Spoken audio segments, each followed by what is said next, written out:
Hi friends, అందరికీ నమస్తే. మీరు చూస్తున్న ఈ ఫ్లెక్సీ అయితే పెద్దపల్లి డిస్టిక్లో ఒక సుష్మా అనే ట్రాన్స్జెండర్ని మా కమ్యూనిటీలోకి ఆహ్వానించేటప్పుడు ఇలా ప్రతి ఒక్క జిల్లా నుంచి అందరం వెళ్ళి ఆడి పాడి మా సంతోషాన్ని వ్యక్తం చేస్తాను. ఎందుకంటే మా లైఫ్లో జరిగే మొదటి పండగ చివరి పండగ ఇదే.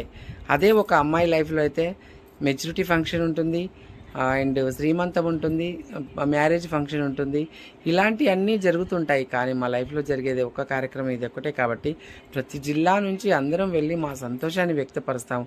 అట్లాగే ఆ జిల్లాలో ఉండే ప్రజలందరూ కూడా సుభిక్షంగా ఉండాలని, మాకిచ్చే దాతలు కూడా బాగుండాలని చెప్పేసి పొద్దున్నే మురిగి మాతకు, మా ఇష్టదైవం, మా ఆరాధ్య దైవమైన మురిగి మాతకు ఆ అమ్మాయితో పూజ చేపించి గంగకు పాలు వదిలేసి అప్పుడు ఈ కార్యక్రమాన్ని మేము స్టార్ట్ చేస్తాము. ఎందుకంటే మీరందరూ బాగుంటేనే కదా ఫ్రెండ్స్ మేము బాగుండేది. అందుకే అందరూ బాగుండాలి, అందులో